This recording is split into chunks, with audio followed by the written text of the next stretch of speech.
Hey guys, Captain Rush here, Key West, Florida, and Odyssey Sport Fishing. Today I want to talk to you a little bit about some of the key components when I'm sabikiing baits.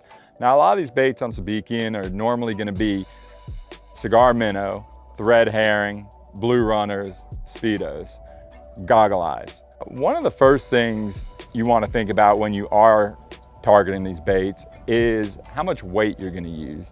So very important, you got to have enough weight to keep those baits from being able to swim into each other and tangle everything up. I just take a little piece of mono, double it up, and I'm just tying a little overhand knot right here. And you could have a couple of these rigged up, ready to go, because you do lose some, whether mackerel come, hit your sabiki when you're bringing it up, they tangle, whatever happens. I like to have a few of these made up and ready to go. Your next choice is gonna be what sabiki you're gonna use. And it really depends on what bait you're targeting. This sabiki in particular, we use for catching pilchard and herring. We find that the pilchard like this red bead. The herring, for whatever reason, are attracted to green beads.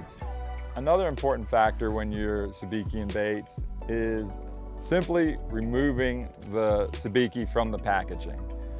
You want to go nice and slow. A lot of times you're fighting the elements. There could be some wind out there. You always start from the top, and you can see here, you got a little tiny swivel. Take your main line coming off your rod. You can tie any knot, your favorite knot, whether it be a fisherman's knot, uni knot, whatever you want up here. I'm trying to keep everything nice and tight here. This is very important. What you don't want to do is start taking it off the packaging and have it get all tangled up, because at that point you might as well cut the whole thing off and just start over. What you're doing here is you're simply reeling, making sure everything comes off just the way it went on the packaging.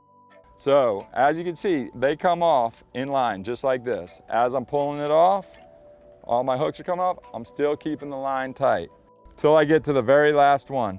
Now what I want to do is I want to grab this little snap right here. I got my bank sinker right here with my little mono tied on it already. We open up the little snap. That loop just hangs right over that snap. Close my snap up, and we are ready to go. There's my weight, enough weight to keep everything straight up and down. And it also gives me a great point when I'm de-hooking the bait, something to grab onto. And that's one of the reasons I do like these bank sinkers.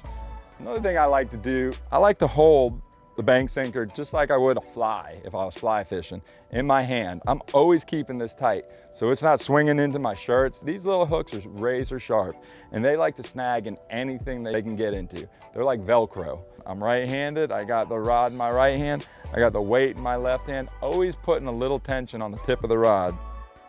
Whoever's driving the boat, they're obviously looking at the meter.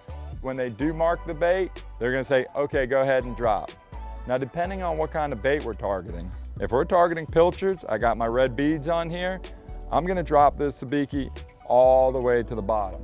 And I'm gonna let that weight sit flat on the bottom and wait for it to load up. When I do feel it load up and I know there's some pilchards on there, I'm slowly gonna start reeling it up, okay? Now you see, midway up, these beads turn green. Those are for herring. Now the herring live in the middle of the water column. So as I start getting it up to the middle of the water column, I'm gonna start feeling my herring load up on there. Now hopefully as you get it to the surface, you have 2, 3, 4 baits on there of the right species you're looking for. When you go to bring your baits in, you wanna do it in one fluid motion here, okay? Rod tips out here, I'm bringing it in, grabbing the weight immediately. That way everything's staying nice and tight and I'm coming over my live well, okay?